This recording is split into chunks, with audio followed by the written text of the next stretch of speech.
Vuoi assaggiare una birra dove al suo interno scopri la specialità tipica friulana? Lumi Beer, il prodotto ricavato in 20 ettari di terreno coltivato orzodistico, biodiversità, performance ambientale.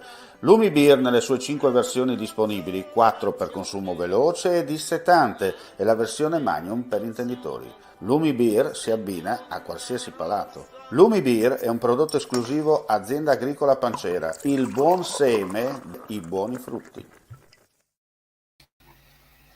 Ben ritrovati gentili amici e amiche alla Visione all'Ascolto per quanto riguarda questo spazio informativo su friulitv.net e gli aggiornamenti di cronaca.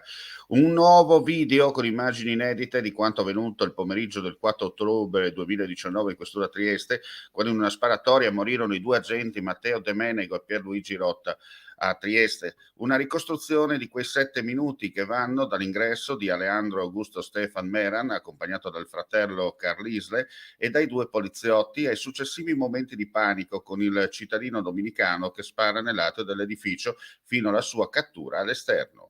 Sono da escludere ricadute di inquinanti sul territorio regionale causate dalla forte esplosione dall'incendio che si è verificato questa mattina intorno alle 8:30 nell'impianto chimico Melamin di Kočevje in Slovenia, a circa 80 km da Trieste in direzione est. L'esplosione, secondo quanto riportato le fonti slovene, avrebbe provocato 20 feriti. In mattinata i residenti erano stati invitati a rimanere in casa e chiudere le finestre. 2 incidenti sul Piancavallo hanno tenuto impegnata la stazione di Pordenone del soccorso alpino a partire dalla tarda mattinata odierna. Il primo verso le 10:30 nei pressi della Madonna del Monte a Bornas, dove un ciclista fuoristradista è scivolato riportando diversi traumi, ricoverato a Pordenone.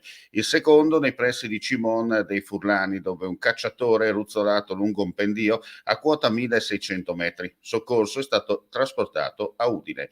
In entrambi gli interventi fondamentale l'eli ambulanza. E con questa notizia chiudiamo qui questa edizione flash. Ulteriori news come sempre sul nostro sito friulitv.net. Grazie per la visione e l'ascolto e non resta che augurare a tutti voi un buon proseguimento di giornata. C'è chi ti promette la luna, chi ti promette le stelle, chi farà un nuovo universo se sarà il caso. Noi non ti promettiamo, facciamo. Media Triveneto, il nuovo network del Nord-Est. Chiama senza impegno allo 0434 31 63 25, orario ufficio, da lunedì al venerdì. info@mediatriveneto.com.